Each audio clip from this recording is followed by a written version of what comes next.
திரு மோடி அவர்கள் மட்டும் தமிழ்நாட்டு மக்களுக்கு அடிக்கடி வேட்டு வைக்கிறாரு. நம்மளை பத்தி கண்டுக்கிறதே கிடையாது, நம்மளை பத்தி அக்கறையும் கிடையாது.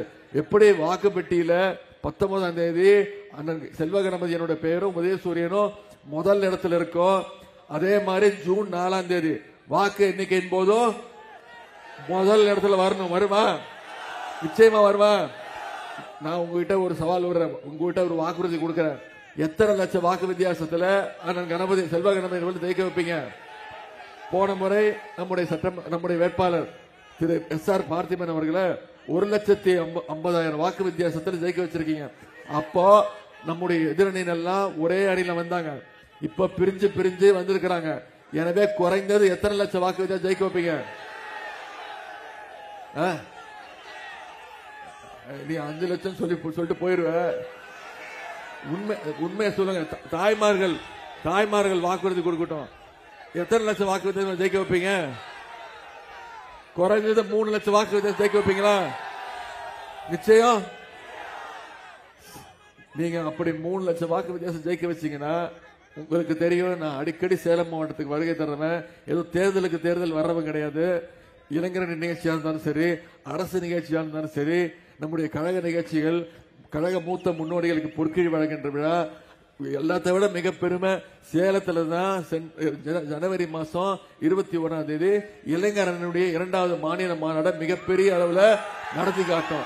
அந்த மாநாட மிகப்பெரிய வெற்றி மாநாட நடத்தி காட்டியது நீங்க தான். நான் இப்பவும் சொல்றேன், அந்த மாநாடு வெற்றி மாநாடு. இந்தியாவில் இருக்கக்கூடிய அனைத்து பத்திரிகையாளரும் சொன்னாங்க, திமுக மாநாடு அதிமுக மாநாடு கிடையாது, அதிமுக மாநாடு வெறும் தயிர் சோறு மாநாடு, திமுக மாநாடு தான் கொள்கை மாநாடு, வெற்றி மாநாடு அப்படின்னு சொன்னாங்க. மாநாடு மிகப்பெரிய வெற்றி பெற்றுச்சுன்னு சொன்னாங்க.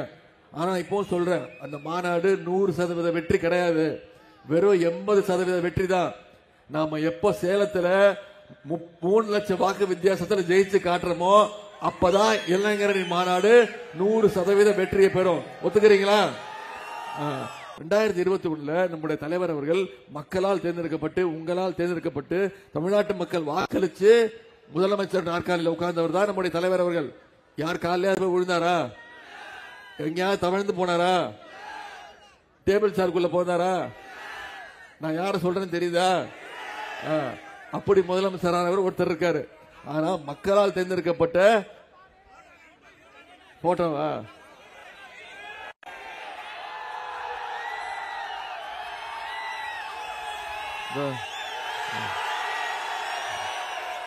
இந்த போட்டோவா? இந்த போட்டோவை அதாவது தமிழக அரசியல் வரலாற்றுல, இந்திய அரசியல் வரலாற்றுல, உலக அரசியல் வரலாற்றுல ஒரு மறக்க முடியாத ஒரு போட்டோனா இந்த போட்டோ தான்.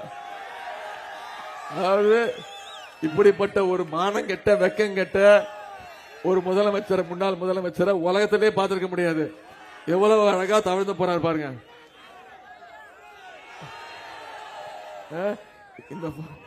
இந்த போட்டோவை பார்த்துக்கிட்டே இருக்கலாம் போல இருக்கு. இந்த போட்டோவை அவரே மறந்தாலும் நானே மறந்தாலும் தமிழ்நாட்டு மக்கள் மறக்கவே மாட்டாங்க, மறக்க கூடாது. ஏன்னா அவர் செஞ்ச துரோகம் அப்படி. இப்போ இந்த போட்டோவை நான் காட்டல, நீங்க கேட்க சொல்லிதான், நீங்க வற்புறுத்தி தான் நான் காட்டினேன், சரியா? ஆனா அவருக்கு என் மேல கோவம் வருது. எங்க பார்த்தாலும் என்ன தெரியுமா சொல்றாரு? உதயநிதிக்கு வேற வேலையே இல்ல, எப்ப பார்த்தாலும் ஒரு போட்டோவை காட்டுறாரு, என்ன கிண்டல் பண்றாரு அப்படின்னு. அதுக்கு பத்திரிகையாளர் கேட்கறாங்க, என்னங்க உதயநிதி இப்படி உங்களோட போட்டோ இப்படி காட்டுறாரு அப்படின்னு. அதுக்கு அவர் பதில் சொல்றாருங்க, ஒரு முன்னாள் முதலமைச்சர் கொஞ்சம் கூட வெக்கம் இல்லாம என்ன தெரியுமா பதில் சொல்றாரு? ஆமா, தவழ்ந்துதான் போனேன், என்ன தப்பு? நடுவில் 3 பேர் உட்கார்ந்து இருந்தாங்க, அதுக்கு பக்கத்துல ஒரு பெரிய டேபிள் இருந்துச்சு, அப்புறம் நான் எப்படி அவங்க காலை போய் பிடிக்கிறது? நான் என்ன 3வது மனுஷி காலையா பிடிச்சேன்னு கேட்கிறாரு. நான் இப்ப சவால் விடுறேன், திரும்பி போய் அந்த அம்மா காலை பிடிச்சு பாருங்க பாப்பா, அந்த காலாலே எட்டி உதப்பாங்க. ஏன்னா அந்த அம்மாக்கு செய்யப்பட்ட துரோகம், அந்த துரோகம் அப்படி. அந்த அம்மாவோட காலை பிடிச்சி தவழ்ந்து போய் முதலமைச்சராகி, அந்த அம்மாவுடைய காலை பிடிச்சி, சசிகலா அம்மாவோட காலை பிடிச்சி முதலமைச்சராகி கொஞ்ச நாள்லயே என்ன சொன்னாரு? யாரு இந்த சசிகலா கேட்டாரா இல்லையா? நீயா என்ன முதலமைச்சராக்க கேட்டாரா இல்லையா? இப்படி அந்த அம்மா சசிகலா அம்மாக்கு மட்டும் அந்த அவர் பச துரோகம் பண்ணல, ஒட்டுமொத்த தமிழ்நாட்டு மக்களுக்கும் ஒட்டுமொத்த இந்திய மக்களுக்குமே துரோகம் பண்ணவர் தான் திரு பாதம் தாங்கி பழனிசாமி. நம்ம தலைவர் எடப்பாடி பழனிசாமி எல்லாம் கூப்பிடுறது இல்ல, செல்ல பேரு பாதம் தாங்கி பழனிசாமி. 2 கால் இருந்தா போதும் விழுந்துருவாரு. அதாவது இன்னொன்னு என்ன தெரியுமா சொல்றாரு, உதயநிதி ஒரே மாதிரி பேசுறாரு, எங்க போனாலும் ஒரே விஷயத்த பேசுறாரு. பின்ன நாங்க இடத்துக்கு இடம் மாத்தி மாத்தி அங்க பேச முடியும், ஆளாளுக்கு மாத்தி மாத்தியா பேச முடியும்? திரு பாதம் தாங்கி பழனிசாமி அவர்களே, எனக்கு இருக்கிறது ஒரு வாய் ஒரு நாக்கு, உங்களுக்கு இருக்கிறது 9 வாய் 9 நாக்கு. நீங்க ஆளுக்கு தகுந்த மாதிரி பேசுவீங்க. நீங்க ஓபிஎஸ் பார்த்தா ஒரு மாதிரி பேசுவீங்க, திரு டிடிவி தினகரன் பார்த்தா வேற மாதிரி பேசுவீங்க, மோடியை பார்த்தா காலிலே விழுந்துருவீங்க, அமித்ஷா சொன்னா குட்டிகரன் அடிப்பீங்க, சசிகலா அம்மாவை பார்த்தா என்ன பண்ணுவீங்கன்னு உங்களுக்கே தெரியும்.